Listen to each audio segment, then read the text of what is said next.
morning and welcome, Patriot Radio News Hour. I'm Joe Jaquint, CEO of the Patriot Trading Group, and of course, legal, lawful, constitutional, biblical tender, the physical delivery of gold and silver. It is what we do.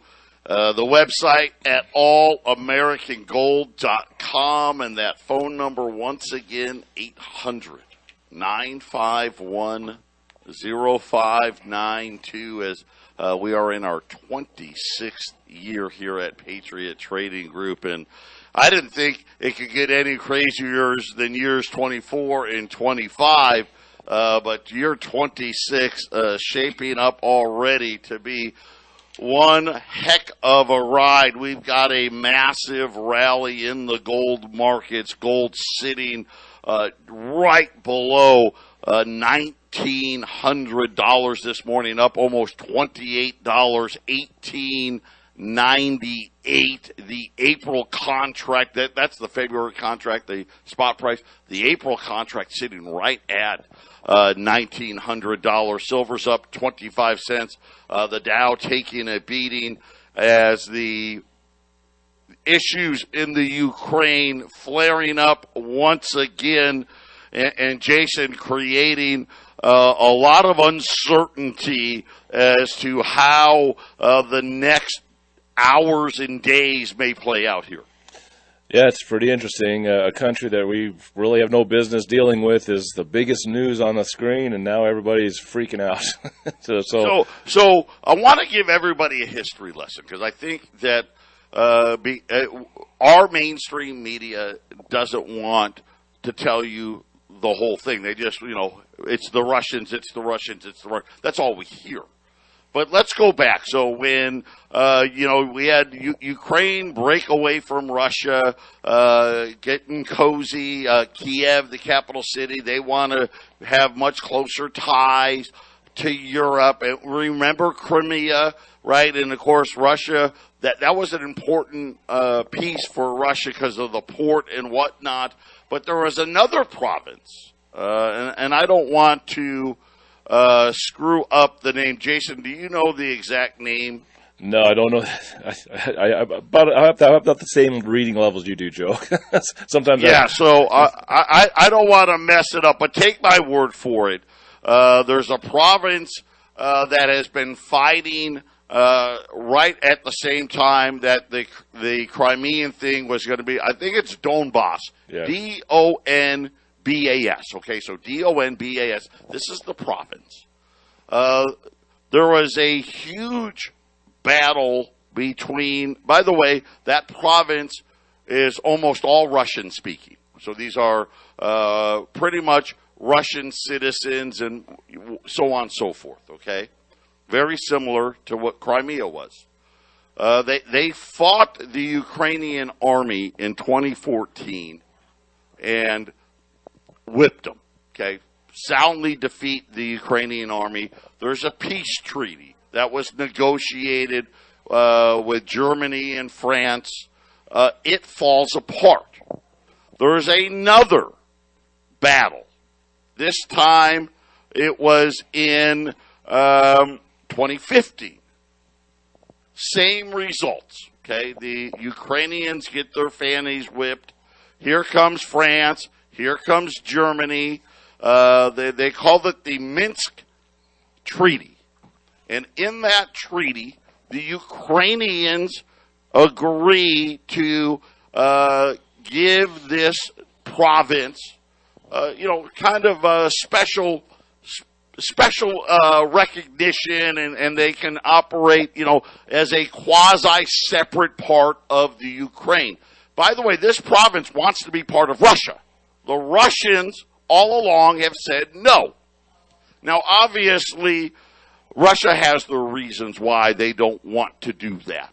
And I think part of it is they like having somebody under their thumb that's actually part of Ukraine. That's, and obviously it borders Russia. But anyway, in this treaty, Ukraine has to give this province, special independence. That was what it was agreed to.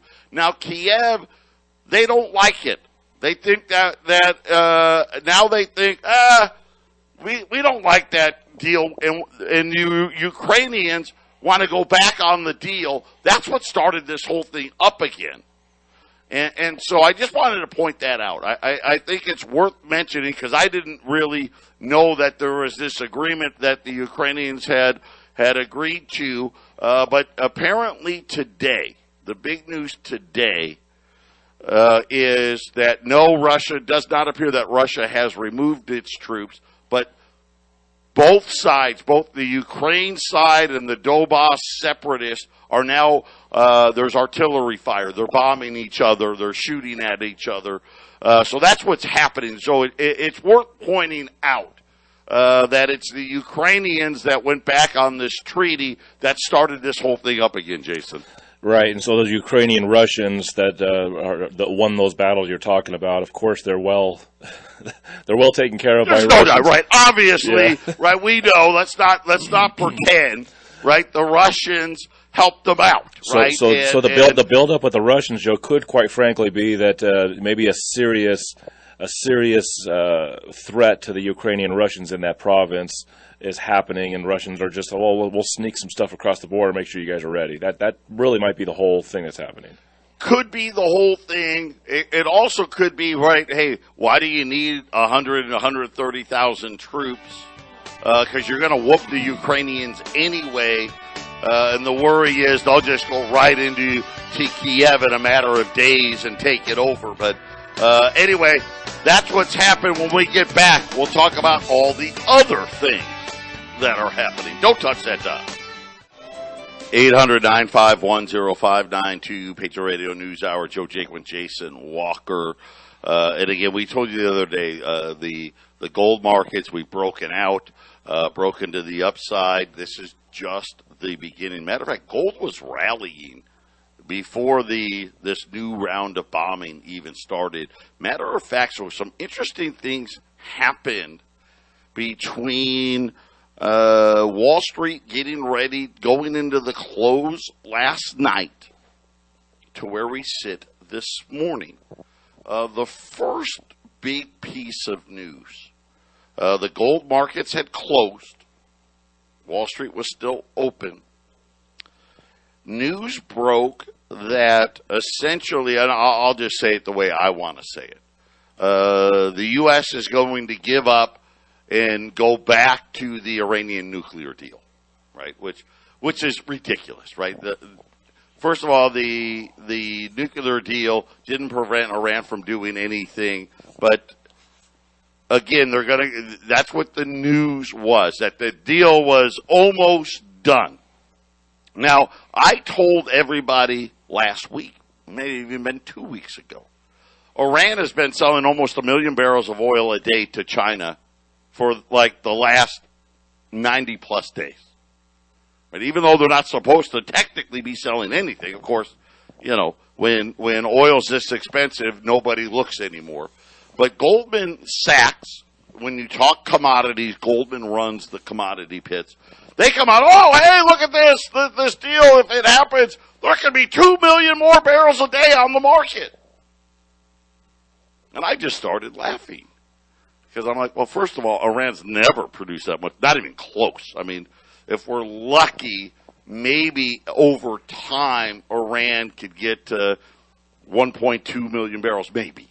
And I don't even know that they could, but maybe. And the fact of the matter is, they're already selling it, right? It's just, you know, wink, wink, nod, nod, nobody pay attention, but okay. And crude oil gets whacked. But gold didn't. Now, gold, when the aftermarket starts after New York closed, gold's rallying on that news, that just tells you that the buyers are back in the gold market. Because normally, if that story would have broke a couple of weeks ago, right, oil or gold would have probably fallen $20 or $30. Instead, today it's almost up $30.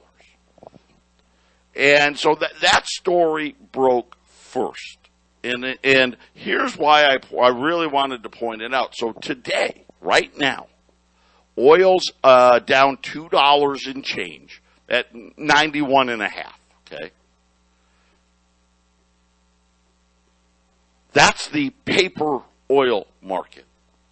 This is how bad these markets are right now. This is why I'm telling you, this is how much worse things are going to get.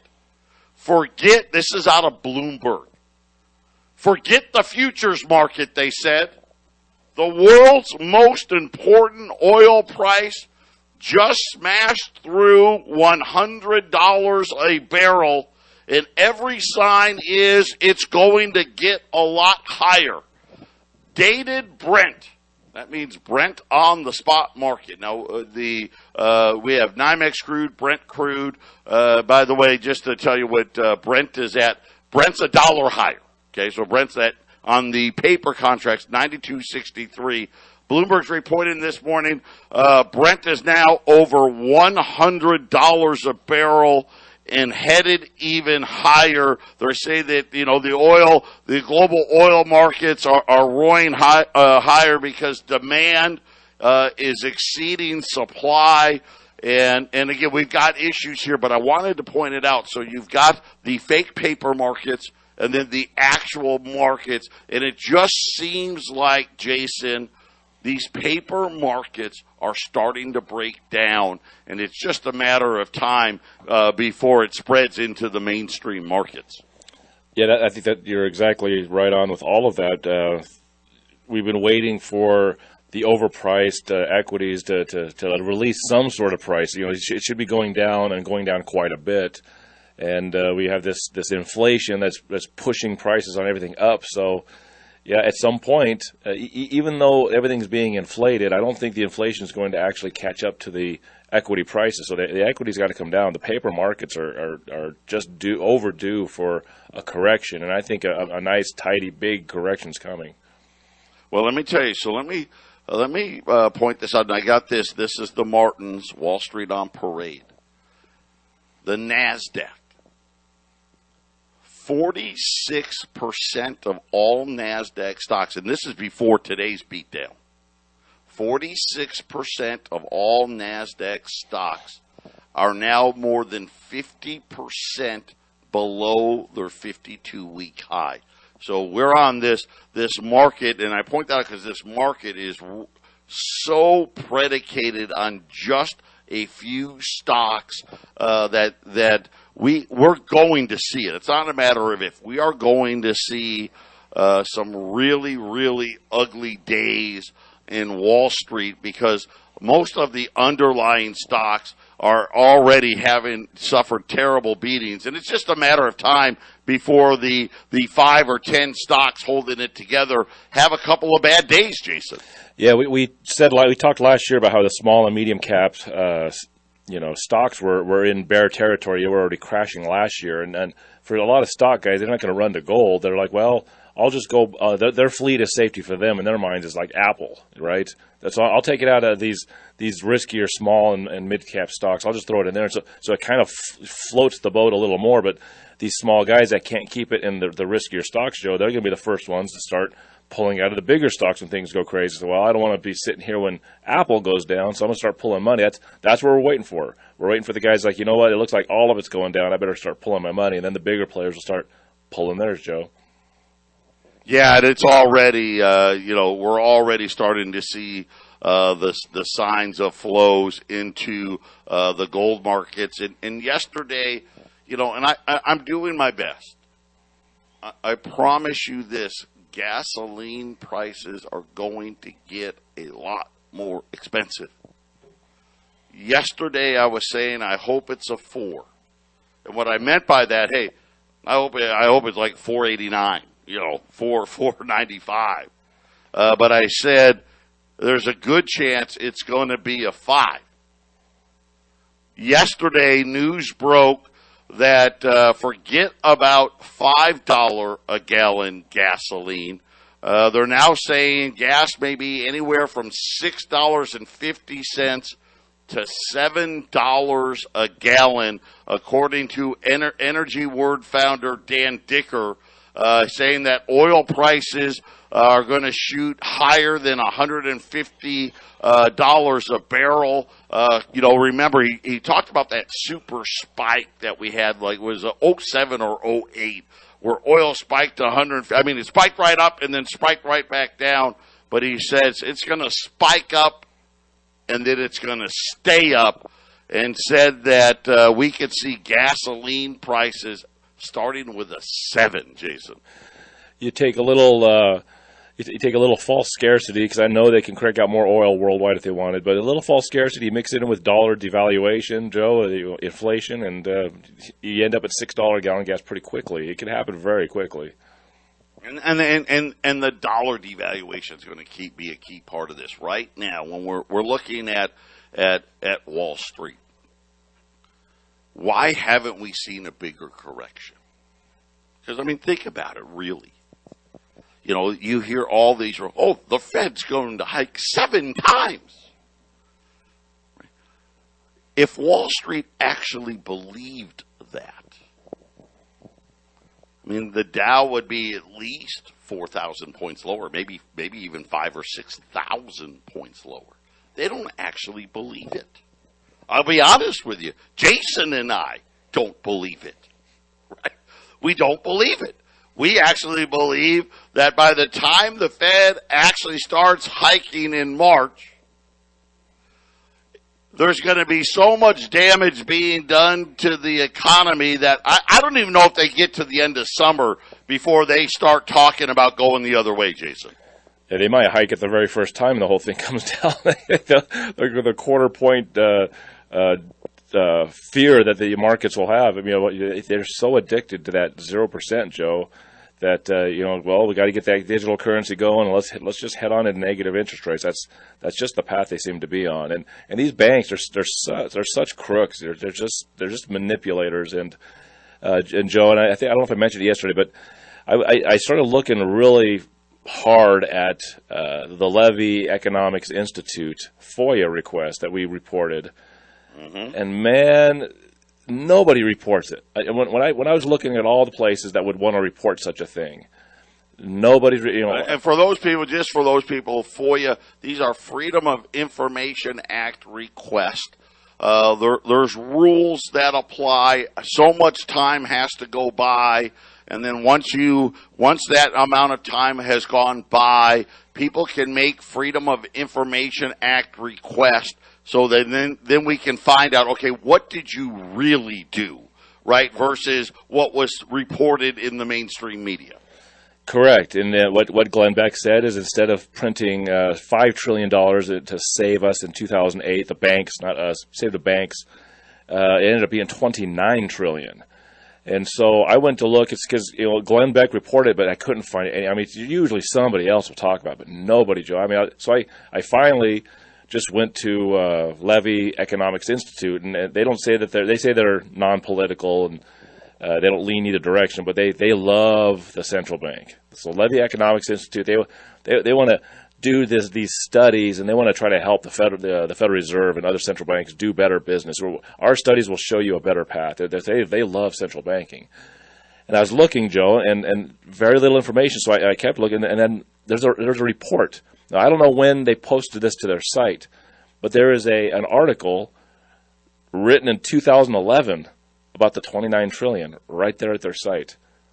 So they had the information. I think they had the information, Joe, Levy Economics Institute, right away during the end of that crisis in 2011. This guy wrote an article. I think they are posting the letter that they finally got access to in 2022. This article has all the numbers. Every single number, everything where the money was put in a 2011 article. I don't know if the article was posted in 2011, Joe. I just think it was written. Yeah, I think that article was hidden, but they're posting it through the FOIA. That's my guess, is they're posting it through the FOIA request. But think about that. So $29 trillion, just in that time period. We've got a $30 trillion debt. The Fed's got another $9 trillion. I mean, start doing that. Now, we also know, here's what we also know. We also know that they printed a lot more money in 2019 when they started having a little hemorrhage. And obviously, I don't think it was to the tune of $29 trillion, but I definitely think it was probably $4, $5, $6 trillion more. This is why when we talk about inflation not going away, I want you guys to understand the amount of money they actually printed is so much greater than what you really know. And this is why when you're out of everything, we had Goldman Sachs. They did an interview with Bloomberg yesterday and said, hey, their head commodities guy, I've been doing this 30 years. I've never seen anything like it. We are out of everything. Yep. And he started going down the list. We're out of oil. We're out of gas. We're out of steel. We're out of copper. We're out of cement. Hell, we're even out of coffee. By the way, big alert on coffee.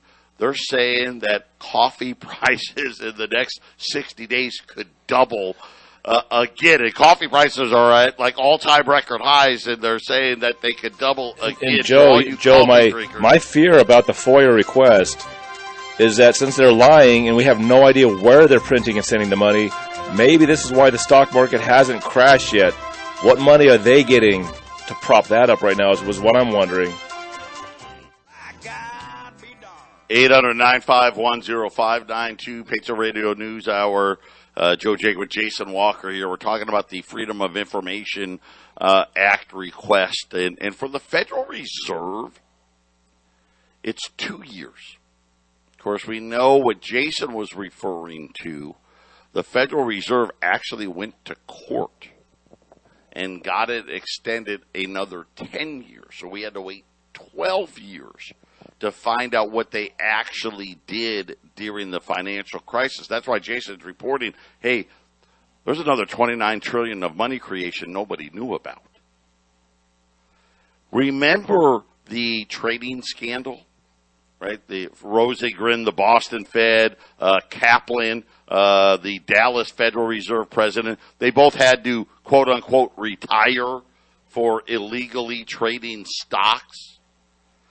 Well, there was a Freedom of Information Act request for information from 2020. So just the end of 2020. Hey, give us what you've got so far on trading activity from central bank members. Well, in the request, the Fed denied access to 60 pages of that request. They said 47 pages of information involved other Fed board members, and 13 pages involved Kaplan and Rosengren. And I only bring that up because, again, these guys do as I say, not as I do. We're going to make illegal trades. We're going to benefit ourselves while screwing everybody else. I mean, because really at the end of the day, they shouldn't be allowed to trade any stocks ever based on the power that they wield, Jason. But now that they've been caught, they won't even tell us what they did. That's correct, and that's why I brought it up again today. That, I mean, I usually when we find stuff about the Fed, how corrupt it is, you'll find guys talking about the same types of subjects somewhere. So the fact that such information was hidden from the public, and that Joe and I never really even knew about this, that maybe it's possible we could have found out about this earlier, because obviously someone wrote an article, we don't know if it was released, but the information's there and nobody. And Joe, my feeling is people don't want to report it because one is like, well, that's just what they had to do. It's not even newsworthy. Or it's, don't mess with that. We don't report that. And it's really disturbing to me because that means, well, then what else are they doing? What else are they printing? You know, is Glenn Beck right? Are they putting $1 trillion a week into the repo market? You know, if that's possibly true, then what are they doing to prop markets up just long enough to where they want it to go, Joe? I mean, because once they shut the money machine off and want to buy cheap assets, them and their cronies, they're going to buy up a lot of cheap assets. There'll be a lot of small and medium businesses are just wiped out, and we're going to have like communist China type independent businesses, just a big, huge conglomerates, and the small business guys won't really exist anymore. Yeah, well, again, this is where we're headed. We're going to have a big jobless claims today, spiking again now. So going back the wrong direction, and I'm not surprised. We're starting to see it here in Arizona, even where all of a sudden a restaurant just doesn't open, right? Just seemingly goes away. And I think we're going to see a lot more pressure. Listen, I'm telling you, gas is going to be, let's say $5. There's people out here saying, hey, Joe's an idiot. Gas prices are going to be $7. Do you know how many businesses are going to go under just because of that? The thing about what Goldman Sachs, the guy, their head commodity trader, I've been doing this 30 years. I've never, there's always, soybeans are low, but there's a lot of corn. Or corn's low, but there's a lot of wheat, right? Okay, beef's low, but there's a ton of pork. It's not what they're saying.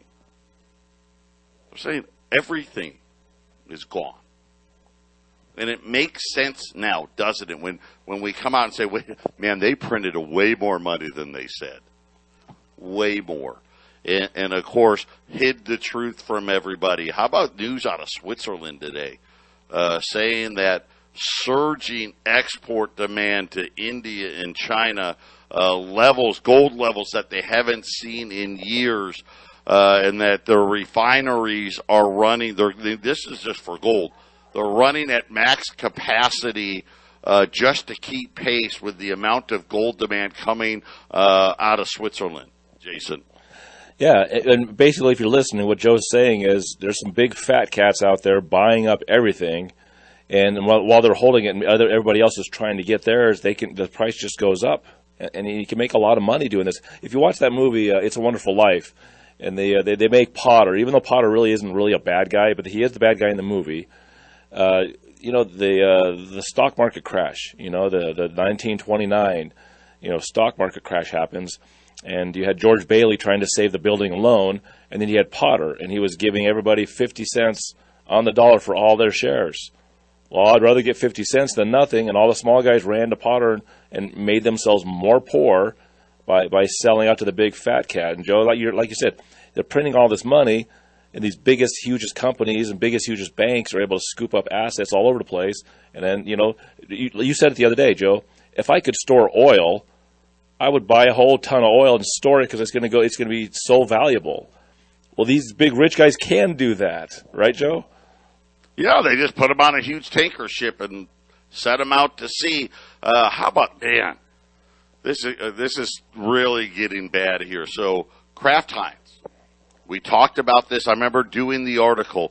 Announced in January that they were raising prices in March on Oscar Mayer cold cuts, hot dogs, sausage, bacon, Velveeta cheese, Maxwell House coffee, frozen chicken wings, Kool-Aid, Capri Sun.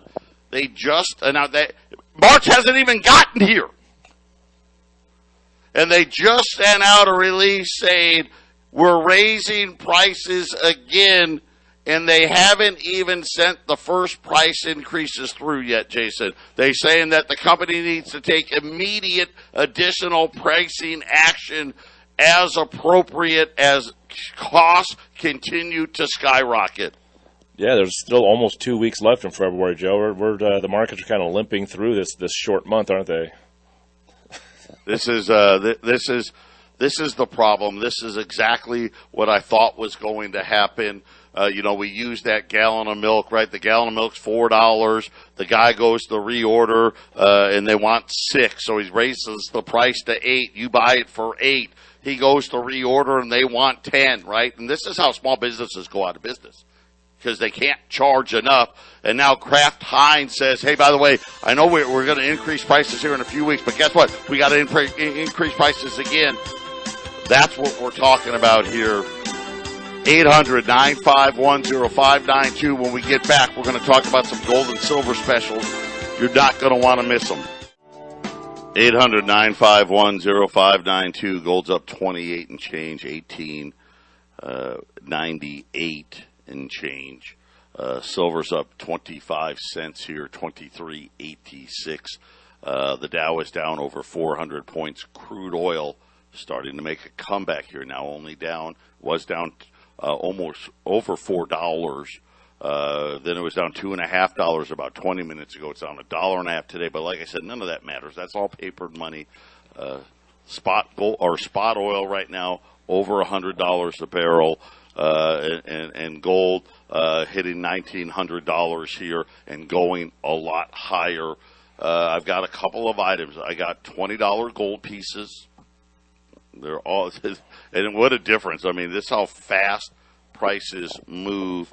Right now online, I have them at $21.85. That price is already old. Prices are going up, but my guess is we're going to be over $2,200 tomorrow. But I've got them here, $21.75 on $20 gold, and I highly suggest you take advantage while they're still available to be taken advantage of. On the silver side, I've got a couple hundred rolls of silver quarters. Right now they're $2.30 a roll. I've got them out on sale, $220 a roll. And then I have some rolls of silver dimes. We got 200 rolls of those at $110 a roll at 800-951-0592. Gold just broke 1900 here. We'll keep our eye on it. Silver trying to break $24 now. So get on it here, 800-951-0592. Obviously, if this Ukrainian thing does escalate, and I don't know that it will, but if it does, we could see, we'll see oil well over $100 a barrel, and then we won't be talking about $1,900 gold. We'll be talking probably $2,000, and then obviously all-time high prices in gold. It's going to do it no matter what anyway, but this would just speed up the process, Jason. That's right. And everyone who listens to this show, since I've been on, anyone who's listened to me, I think the whole thing is rigged. I've always thought the whole thing is rigged. And they always have. Of course it's rigged. Come on, give me a break. There's these debt markets are so overvalued. It's insane. We already know it's rigged. But they don't want they don't want people to wake up, Joe. They don't want people to wake up, and so they got to have some sort of emergency to try to point the finger somewhere else, Joe. That's why this Ukraine thing is. I will say this: if this thing does, I'll agree with you. You know what? I 1,000% agree. If all of a sudden we've got a full invasion of the Ukraine by the Russians, that just means this thing was really bad. Yep. Because it shouldn't happen. There's no reason for it to happen. But again, as to Jason's point, right? When these things break, they always got to have some other distraction out there, and could that possibly be it? I don't know, but I will tell you this. There has been a major shift. You know what? You know what else is kind of happening kind of oddly? Notice how crypto's not doing so well? Yep. And they're almost acting like, oh, well, crypto doesn't do good when rates go up. And I'm like, what? I thought it wasn't attached to the banking system. Well, Joe, the IRS deemed cryptocurrencies as equities. They're stocks. I mean, so when the stock market goes down, it's very possible in the future as the established cryptocurrencies like Bitcoin may have ups and downs that just coincide with the stock market. And it could be, right? Who owns most of it? The billionaires. Right. If their stocks start taking losses, makes sense. They'll probably start selling them there. Just be careful in that space.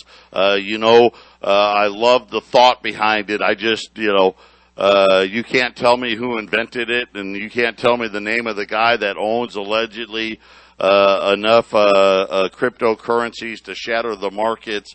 You can't convince me that people would really put their money there. Of course, I think it's the central banks invented it themselves just to work out all these kinks, but I could be wrong. John F. Kennedy kind of invented a little cryptocurrency. It was called treasury notes. 5 months later, he was dead, Joe. So, outside sources of money have happened before, and they don't tend to work out so well because the banks don't want competition, Joe. Yeah, absolutely not. By the way, we got our big event tomorrow. Jason actually has our coins. We have our 222 coin, and we have our half-empty Cup of Joe coins. And Jason, you were like, these are even better than the first round. Yeah, Dan did higher quality than the first go-round. So these coins will even look as a quality of coin better than the first ones. He tried a little bit different finish, which helped with the finishing part of it. And I'll just say this: Friday, I know in Arizona you can't make it here to Colorado, but if you're in Colorado and you have a chance to make it over here with Cafe Athens doing the food, the T-shirts are going to be here. You got all the other products you can buy, and then all the like-minded people and the conversations and the energy, and it's just going to be a great time to come here and pick up your coins. And we're going to have Daniel Carr on the half-empty Cup of Joe tomorrow. Yep. And then Jason thinks he's going to be at the event as well. Yeah, the last time he made the coins, the guy's busy. The guy's a busy dude. He just wasn't able to make it, but he's I would say he's 90% in the boat coming to the event on Friday, and we'll have him talking with us on the air tomorrow at 10 o'clock. That's going to be cool. Yeah, we got 15 of the 222 coins left. Remember, because we only minted 222 of them. Yeah. And the half-empty Cup of Joes, Jason says they are incredible, and I knew they would be, and those are going fast as well. So if you want to if you really, we'll have some extra half a cups for sure at the event on Friday, but if you want to get your 222 Pure Blood coin, you better order it today, because there's absolutely no guarantee we're going to have any extras available for tomorrow. 800-951-0592. Final segment coming up. 800-951-0592. $20 gold pieces, 2,175. We got rolls of silver quarters at $220. Rolls of dimes at $110 at 800-951-0592. Gold is sitting right here at 1,900. Right now up 28.5, 18.99. Right now on gold prices, silver, $23.85. The Dow's down, 400 points. And I find it interesting, a couple of days after Trudeau's Emergency Power Act, last night and into this morning, Canada's 5 largest banks all went down. You couldn't access your funds. The mobile apps weren't working. Online wasn't working. And you know what made it even weirder? They said even the phone lines weren't working, Jason. Does this mean people couldn't get to their money? Is that what you're actually... Yeah. No. And the phone, too. So, sorry, yeah, you can't call us. Wow. See, how scary is that, right? Wow. I mean, we talk about it all the time, and then when it actually happens, we shouldn't be surprised. It's where we're headed, Joe. It's exactly where we're headed, and this whole thing, gold's already risen $83, well, and actually probably now $85 in the last 30 days. That's nothing. We're going to see moves like this in a day. $100 a day, $200 a day, $300 a day. It is absolutely coming already now. People are starting to get nervous. All of this money that wasn't going into gold, wasn't going into silver, because they just wanted to believe that somehow, remember, modern money, oh, no, wait, we can just print money and nothing bad will happen. Oh, wait, that didn't work. Oh, it's just going to be transitory. Oh, wait, that didn't work. Now we're here. And everyone's going, oh, crap. These guys can't pull it off. There's no way. You know how many times the Fed has raised rates and it didn't end in a recession? None. Look at Janet Yellen. Remember when she tried to raise rates, and what did they have to do? They had to tuck tail and run. They couldn't even get to 2%. And now here's the problem. Inflation is roaring, and I know they're saying 7.5. It's nowhere close to 7. It's so much worse than that, and it's going to get a lot worse. Do not wait. Well, either way, here's the funny part. All of you are calling. It's just, how much more are you willing to pay? 888-951-0592. And again, it's unfortunate. They've been warned not to do these things. They promised us that they wouldn't do these things. They said all as they cared about was a stable dollar and full employment. And of course, remember, full employment recently got added. And again, we've had full employment for a long time. I mean, back when Donald Trump was president, we had full employment.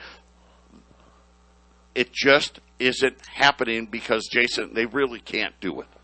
That's right. That's right. And there's people out there, Joe, that come in and they actually ask, well, what am I going to do with gold and silver if we go to digital money or something shuts down, like in Canada when things shut down?